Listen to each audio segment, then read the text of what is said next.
Hello hi നമസ്കാരം.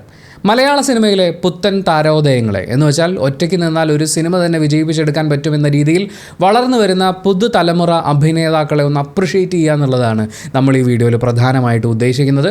ഈ വീഡിയോയിൽ ഞാൻ പരാമർശിക്കുന്ന പേരുകൾ കേട്ട് കഴിയുമ്പോൾ രണ്ട് പ്രധാനപ്പെട്ട ചോദ്യങ്ങൾ നിങ്ങളുടെ ഉള്ളിലുണ്ടാവാൻ സാധ്യതയുണ്ട്. ഒന്ന്, എന്തുകൊണ്ട് ആൺ താരങ്ങളുടെ മാത്രം പേര് പറഞ്ഞു, പെൺകുട്ടികളുടെ ഒന്നും പേര് പറഞ്ഞില്ലല്ലോ എന്നുള്ളത്.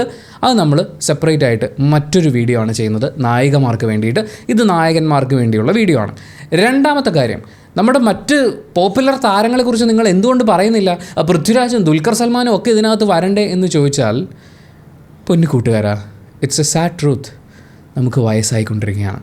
പൃഥ്വിരാജ് അദ്ദേഹത്തിൻ്റെ കരിയറിൻ്റെ തുടക്കത്തിൽ ഹിറ്റുകളൊക്കെ ഉണ്ടാക്കി ഒരു വലിയ താരമായി വളർന്നു തുടങ്ങുന്ന ഒരു സമയത്ത് നിങ്ങൾ അദ്ദേഹത്തിൻ്റെ സിനിമകൾ കണ്ടിരുന്നെങ്കിൽ അത് 2000-ൻ്റെ തുടക്കത്തിലാണ് സംഭവിച്ചത്. അത് കഴിഞ്ഞിട്ട് ഏകദേശം 26 കൊല്ലമാവുന്നു. പൃഥ്വിരാജും ജയസൂര്യയും ചാക്കോച്ചൻ്റെ തിരിച്ചുവരവും ഒക്കെ സംഭവിക്കുന്നത് ഇതേ 2000-ൻ്റെ തുടക്കത്തിലാണ്. അത് കഴിഞ്ഞാണ് നമ്മുടെ ഫഹദ് ഫാസിലും വിനീത് ശ്രീനിവാസനും ഒക്കെ അഭിനയ രംഗത്ത് തിളങ്ങി തുടങ്ങുന്നത്. അത് ഏകദേശം 2009, 2010 ഒക്കെ ആകുമ്പോഴാണ്. അവിടുന്ന് 1-2 വർഷങ്ങൾക്ക് അപ്പുറമാണ് ദുൽഖർ സൽമാനും നിവിൻ പോളിയും ആസിഫ് അലിയും ഒക്കെ കത്തിക്കയറി തുടങ്ങുന്നത്. അപ്പോഴും 2010-ൻ്റെ തുടക്കങ്ങളെ ആയിട്ടുള്ളൂ. അത് കഴിഞ്ഞ് നമ്മുടെ ടൊവിനോയും ആൻ്റണി വർഗീസ് പെപ്പയും ഷെയ്ൻ നിഗവും അർജുൻ അശോകനും ഒക്കെ കത്തിപ്പടരുന്നത് ഏകദേശം 2017 അടുക്കുമ്പോഴാണ്. ഇവരൊക്കെയും അതിനു മുമ്പ് സിനിമകൾ ചെയ്തിട്ടുണ്ട്. പക്ഷേ ഒരു താരം എന്നുള്ള നിലയ്ക്ക് ഒറ്റയ്ക്ക് നിന്നൊരു സിനിമയെ മുന്നോട്ട് കൊണ്ടുപോകുക എന്നുള്ളൊരു ലെവലിലേക്ക് ഇവർ വളർന്നു വരുന്നത് ഏകദേശം ആ സമയമാകുമ്പോഴാണ്. അത് കഴിഞ്ഞ് വരുന്ന താരങ്ങളെക്കുറിച്ചാണ് നമ്മൾ സംസാരിക്കുന്നത്.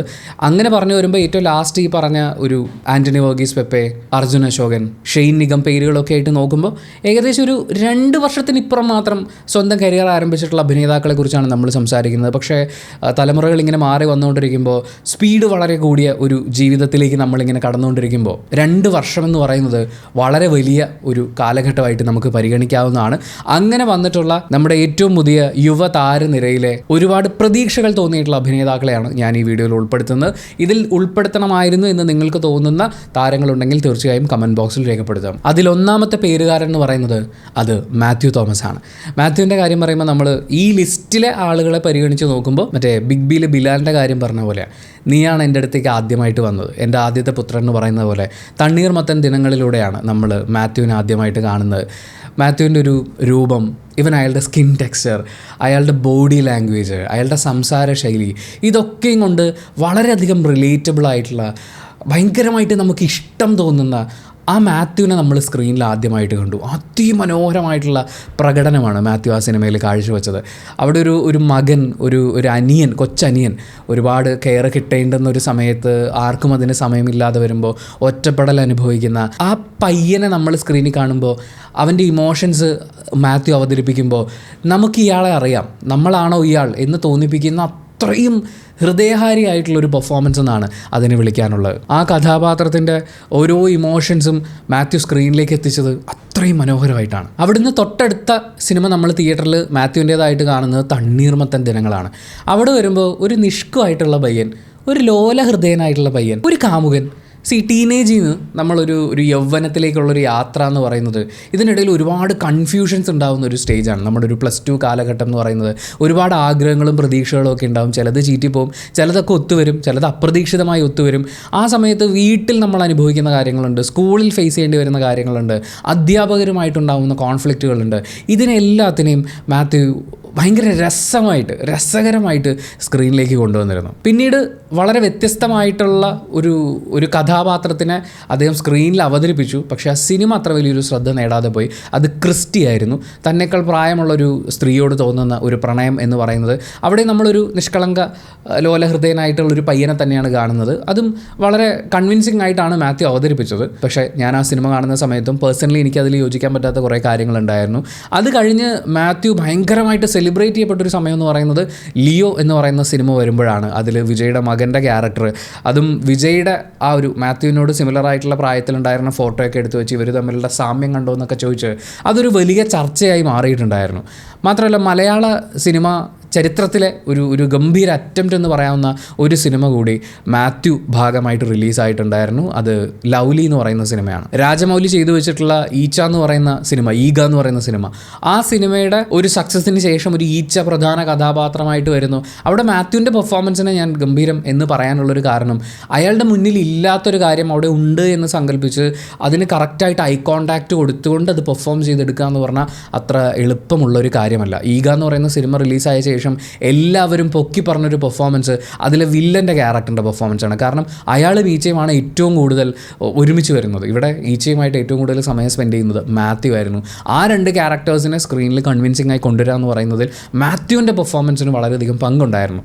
പക്ഷേ ആ ഒരു പോർഷൻ്റെ അപ്പുറം ഇപ്പുറം ആഡ് ചെയ്ത് വെച്ചിട്ടുള്ള കാര്യങ്ങളിലുള്ള വീക്കായിട്ടുള്ള എലമെൻറ്റ്സ് കൊണ്ടാണ് ആ സിനിമ ഒരു വലിയ വിജയത്തിലേക്ക് എത്താതിരുന്നതെന്ന് എനിക്ക് തോന്നുന്നു. മറ്റൊരു വലിയ സിനിമ, അത് ബോക്സ് ഓഫീസിൽ വലിയ കളക്ഷൻ നേടിയിട്ടുള്ള സിനിമയായിരുന്നു. പക്ഷേ മാത്യുവിനെ സംബന്ധിച്ച് അയാൾക്ക് ഒരുപാട് ഹെയ്റ്റ് എന്നല്ല പറയുന്നത്, അയാളുടെ പെർഫോമൻസിനെ വളരെ മോശമായിട്ട് എല്ലാവരും വിലയിരുത്തിയ ഒരു സിനിമയായിരുന്നു അത് ബ്രൊമാൻസ്. അത് മാത്യു തന്നെ ഒരു പ്രൊമോഷണൽ പരിപാടിയിൽ വന്നിരിക്കുമ്പോൾ പറയുന്നുണ്ടായിരുന്നു, അതിൻ്റെ സ്കെയില് ശരിയായിട്ടുണ്ടാവില്ല, അത് പ്രേക്ഷകർക്ക് കണക്റ്റ് ആയിട്ടുണ്ടാവില്ല, അതുകൊണ്ടായിരിക്കും എന്നുള്ളത്.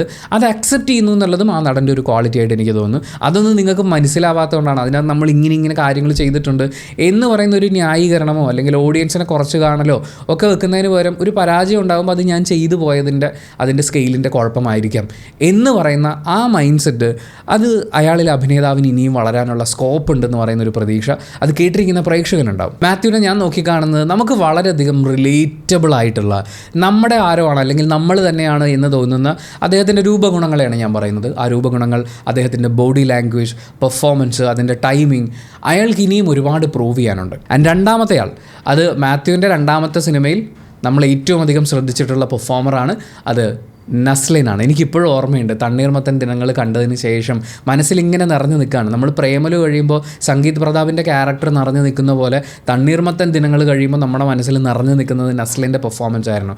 ഗംഭീര ടൈമിംഗ് ആണ്. ഗംഭീര ടൈമിംഗ് എന്ന് പറഞ്ഞാൽ അതിഗംഭീര ടൈമിംഗ് എന്നാണ് നസ്ലിൻ്റെ പെർഫോമൻസിനെ കുറിച്ച് പറയാനുള്ളത്. അവിടുന്ന് ഇങ്ങോട്ടും അയാൾ ആ ഒരു ഇംപ്രഷൻ ഒരു കുറവും വരുത്തിയിട്ടില്ല. അയാൾ ഹ്യൂമർ ചെയ്തിട്ടുള്ള ഓരോ സിനിമകളും നമ്മൾ നോക്കുകയാണെങ്കിൽ, ഹോം എന്ന് പറയുന്ന സിനിമ എടുക്കുമ്പോൾ, പ്രേമലു എടുക്കുമ്പോൾ, 18+, ആലപ്പുഴ ജിങ്കാന, ഈ പറയുന്ന സിനിമകളൊക്കെ എടുക്കുന്ന സമയത്തും നസ്ലിൻ്റെ ഹ്യൂമർ ചെയ്യാനുള്ള ടൈമിംഗ് അയാളുടെ ഒരു വലിയ പോസിറ്റീവാണ്.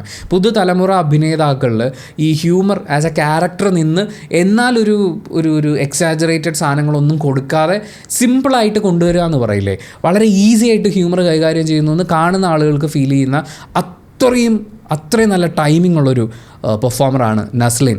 എനിക്ക് ആ ഒരു വേവ് ഓഫ് അഭിനേതാക്കളിൽ ഇനിയും ഒരുപാട് കാര്യങ്ങൾ ചെയ്യാനുണ്ട് എന്ന് തോന്നിയിട്ടുള്ളൊരു അഭിനേതാവ്. അതായത് തുടക്കത്തിൽ തന്നെ, അയാളുടെ കരിയറിൻ്റെ തുടക്കത്തിൽ തന്നെ ഇയാൾ ഇനി ഒരുപാട് ദൂരം പോകാനുണ്ടെന്ന് പറയുന്ന ഒരു പ്രതീക്ഷ തന്നിട്ടുള്ള അഭിനേതാവാണ് നസ്ലിൻ. അയാൾ ഇമോഷണൽ രംഗങ്ങൾ ചെയ്യുമ്പോൾ, നമ്മൾ നേരത്തെ പറഞ്ഞ ഹോം എന്ന് പറയുന്ന സിനിമ, ഈവൻ ഐ ആം കാതൽ എന്ന് പറയുന്ന സിനിമ, ഇവിടെയൊക്കെ ഈ ക്യാരക്ടേഴ്സ് അനുഭവിക്കുന്ന മാനസികമായിട്ടുള്ള കുറേ പ്രശ്നങ്ങളുണ്ട്. ആ പ്രശ്നങ്ങളിൽ കൂടി സ്ക്രീനിൽ കൺവിൻസിംഗ് ആയി കൊണ്ടുവരാൻ അയാൾക്ക് പറ്റുന്നുണ്ട്. ജുവാൻ ജോ എന്ന് പറയുന്ന സിനിമ വരുമ്പോഴാണ് അയാളുടെ ഒരു പ്രേമം, ഭയങ്കര രസമുള്ള ഒരു പ്രേമത്തിൻ്റെ ആംഗിൾ. പക്ഷേ അതേ ആൾ പ്രേമലു ചെയ്തപ്പോൾ അതിൻ്റെ സ്കെയിൽ വേറെയായിരുന്നു, ഐ ആം കാതലും ചെയ്യുമ്പോൾ വേറെയാണ്. അങ്ങനെ ഓരോ ക്യാരക്ടേഴ്സിനെയും നമുക്കിങ്ങനെ ഡിസ്റ്റിങ്വിഷ് ചെയ്ത് എടുക്കാൻ പറ്റുക എന്ന് പറയുന്നത്, ഒരു ഇൻഡിവിജ്വാലിറ്റി ഓരോ ക്യാരക്ടറിനും കൊടുക്കാൻ പറ്റുക എന്ന് പറയുന്നത്, അതൊരു നല്ല അഭിനേതാവിന് ചെയ്യാൻ പറ്റുന്നതാണ്. അത് നസ്ലിൻ ഇവിടെ കൊടുക്കാൻ പറ്റുന്നുണ്ട്. ആൻഡ് നസ്ലിൻ്റെ വളരെ അണ്ടർ റേറ്റഡ് ആയിട്ടുള്ളൊരു പെർഫോമൻസ്, അല്ലെങ്കിൽ അണ്ടർ റേറ്റഡ് എന്ന് പറഞ്ഞാൽ കുറേ ആളുകൾ അത് കാണണം, അതിനെ അപ്രിഷ്യേറ്റ് ചെയ്യണം എന്ന് എനിക്ക് തോന്നിയിട്ടുള്ളൊരു പെർഫോമൻസ് അത് സംഭവിച്ചിട്ടുള്ളത് കുരുതി എന്ന് പറയുന്ന സിനിമയിലാണ്. പൃഥ്വിരാജും റോഷൻ മാത്യു ഒക്കെ ആ സിനിമയിലുണ്ട്. വളരെ സീരിയസ് നോട്ടിൽ നിൽക്കുന്ന ഒരു സിനിമയാണ്. അതിൻ്റെ പൊളിറ്റിക്സിനെ കുറിച്ച് ആ സമയത്ത് ഒരുപാട് ചർച്ച ഉണ്ടായിരുന്നു. പക്ഷേ അതിനകത്ത് നസ്ലിൻ്റെ പെർഫോമൻസ് ഗംഭീരമായിരുന്നു. അന്ന് ആ സിനിമ ഗംഭീരമാണെന്നും നസ്ലിൻ്റെ പെർഫോമൻസ് ഗംഭീരമാണെന്നും പറഞ്ഞപ്പോൾ ഞാൻ അതിൽ മറ്റൊരാളുടെ പെർഫോമൻസ് കൂടി ഭയങ്കരമായിട്ട് ഇഷ്ടപ്പെട്ടിരുന്നു. പക്ഷേ അയാളെ ഞാൻ അങ്ങനെ നോട്ട് ചെയ്ത് വെച്ചില്ല. പിന്നീട് അയാളെ കാണുന്ന സമയത്തൊന്നും ഞാൻ ഇയാളാണ് അയാൾ എന്ന് പറയുന്ന പോലെ ഓർത്ത് വെച്ചിരുന്നില്ല. പക്ഷേ കുരുതിയുടെ റിവ്യൂ നിങ്ങൾ എടുത്ത് നോക്കുകയാണെങ്കിൽ അതിൽ ഇപ്പോഴും ഞാൻ പറഞ്ഞിട്ടുണ്ട്, നസ്ലിനും പിന്നെ മറ്റൊരു പയ്യൻ കൂടി ഉണ്ട്, അവൻ ഗംഭീരമായിരുന്നു എന്നുള്ളത്. ആ മറ്റൊരു പയ്യൻ എന്ന് പറയുന്ന സമയത്ത് സാഗർ സൂര്യ എന്ന് പറയുന്നൊരു പേര് ഞാൻ വീഡിയോയിൽ ടെക്സ്റ്റായിട്ട് ആഡ് ചെയ്തിട്ടുണ്ടായിരുന്നു. സാഗർ ആണ് അടുത്ത ആൾ. നസ്ലിനെ സംബന്ധിച്ച് അതൊന്ന് കൺക്ലൂഡ് ചെയ്തിട്ട് പോകാം.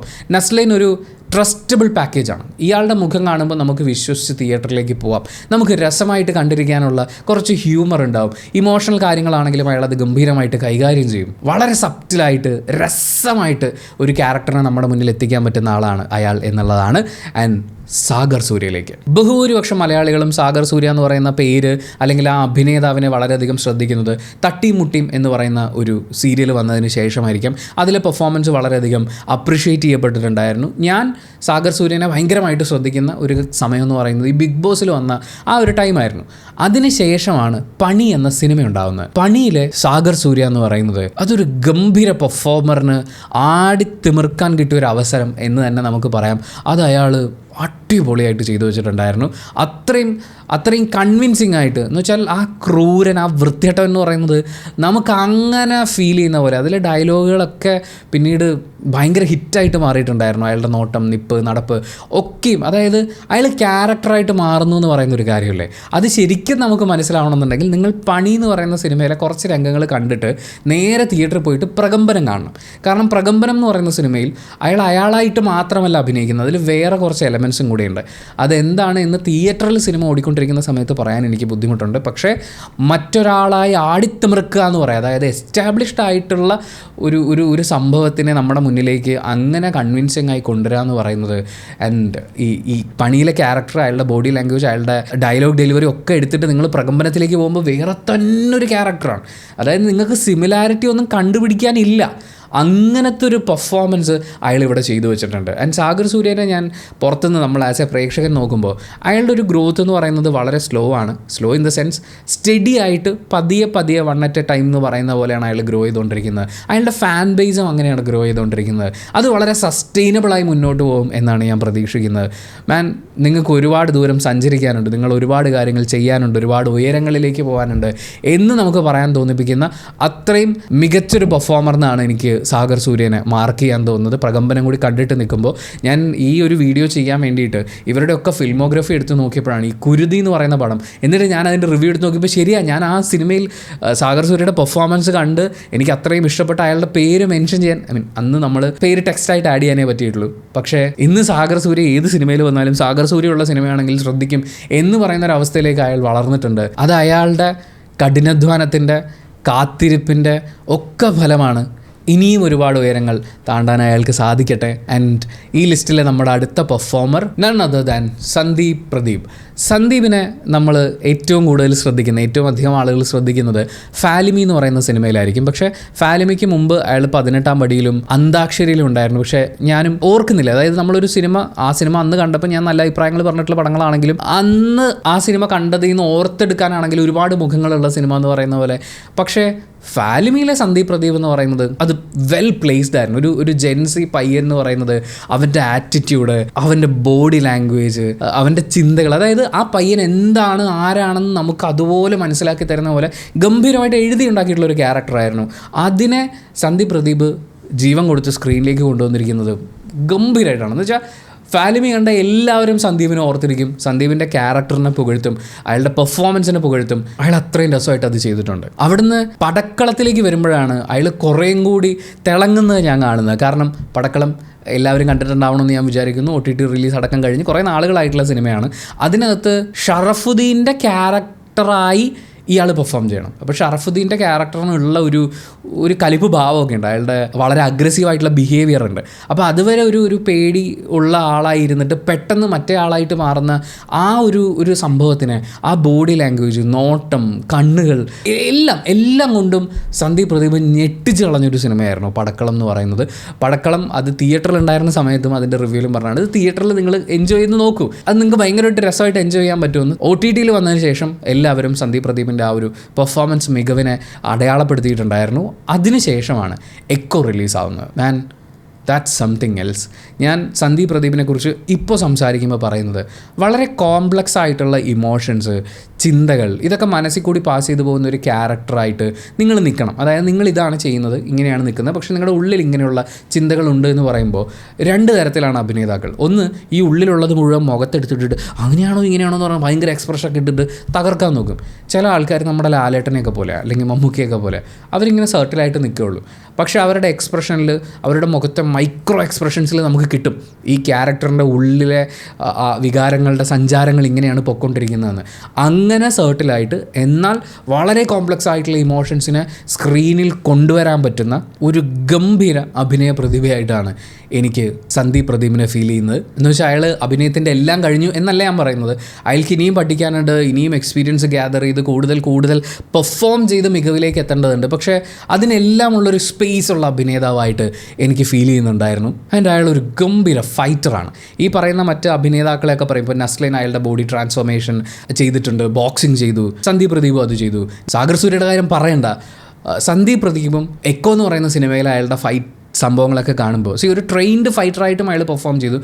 അത്രയും ട്രെയിൻഡ് ഒന്നും അല്ലാതെ ആണെങ്കിലും അവിടെയും അയാൾ പെർഫോം ചെയ്തു, ഇവിടെയും അയാൾ പെർഫോം ചെയ്യുന്നുണ്ട്. പിന്നെ സന്ദീപിനെ കുറിച്ച് ഇങ്ങനെ സെർച്ച് ചെയ്ത് വന്നപ്പോൾ ഞാൻ മനസ്സിലാക്കിയൊരു കാര്യം എന്ന് പറയുന്നത്, അയാൾ വർക്ക് ചെയ്തിട്ടുള്ള ഒരു ഷോർട്ട് ഫിലിമിലും ഒരു മ്യൂസിക് ആൽബത്തിലും അയാൾ VFX ആർട്ടിസ്റ്റായിട്ട് വർക്ക് ചെയ്തു എന്നുള്ളതാണ്. പുള്ളിയുടെ സിനിമയിൽ വരുന്നതിന് മുമ്പുള്ള കരിയർ പരിപാടികളെക്കുറിച്ച് ഞാൻ അധികം ചെക്ക് ചെയ്തിട്ടില്ല. പക്ഷേ അയാളൊരു VFX ആർട്ടിസ്റ്റ് കൂടിയാണ് എന്നറിയുമ്പോൾ എനിക്ക് തോന്നുന്നു എക്കോയിലെ അയാളുടെ പെർഫോമൻസിന്, അതിൽ ഈ പറയുന്ന പോലെ നായ്ക്കളെ അവർ രൂപങ്ങളായും വെച്ചിട്ടുണ്ടായിരുന്നു, VFX ചെയ്തെടുത്തതുകൊണ്ടെന്ന് പറയുന്നു. ഒരു സംവിധായകൻ്റെ വിഷൻ എന്താണ് എന്ന് മനസ്സിലാക്കാൻ നിങ്ങൾ അങ്ങനത്തെ ഒരു ആർട്ടിസ്റ്റ് ആകുമ്പോൾ, ഒരു സാധനത്തിനെ വിഷ്വലൈസ് ചെയ്യാന്ന് പറയുന്ന ഒരു കാര്യത്തിലേക്ക് വരുമ്പോൾ, സംവിധായകൻ ഉദ്ദേശിക്കുന്ന ഔട്ട്പുട്ട് എന്താണെന്നൊരു പിക്ചർ കിട്ടിയാൽ നിങ്ങൾക്ക് ഗംഭീരമായിട്ട് പെർഫോം ചെയ്യാൻ പറ്റുമെന്ന് തോന്നുന്നു. അതിൻ്റെ ഒരു മികവും കൂടി ആയിരിക്കാം സന്ദീപ് പ്രദീപിൻ്റെ നമ്മൾ സ്ക്രീനിൽ കാണുന്ന ഈ മികച്ച പ്രകടനങ്ങളുടെ കാരണം തോന്നുന്നു. ഇനി ഈ കൂട്ടത്തിൽ ഒരാളും കൂടിയുണ്ട്. അയാൾ ആക്ച്വലി ഇവിടുന്ന് ഒരു 2 വർഷം മുമ്പ് നമ്മുടെ ടൊവിനോയുടെ ഒപ്പം സ്റ്റാർട്ട് ചെയ്തിട്ടുള്ള ഒരാളാണ്. പക്ഷേ അയാളുടെ ഹിറ്റ് സിനിമകൾ സംഭവിച്ചു തുടങ്ങുന്നത് ഇവർക്കൊപ്പമാണ്. ആസ് ആൻ ആക്ടർ ഹിറ്റ് സിനിമകൾ സംഭവിച്ചു തുടങ്ങുന്നത് ഇവരോടൊപ്പമാണ്. അത് ബോക്സ് ഓഫീസിലെ അതിരടി സൂപ്പർ സ്റ്റാർ നമ്മുടെ ബേസിൽ ജോസഫാണ്. അതൊരു ഓണറബിൾ മെൻഷൻ എന്നുള്ള രീതിയിൽ. കാര്യം ഈ ടൊവിനോയുടെ ഒക്കെ തുടക്ക സമയത്ത് ബേസിൽ ഇവിടെ ഉണ്ടായിരുന്നു, സിനിമകൾ സംവിധാനം ചെയ്യുന്നുണ്ടായിരുന്നു.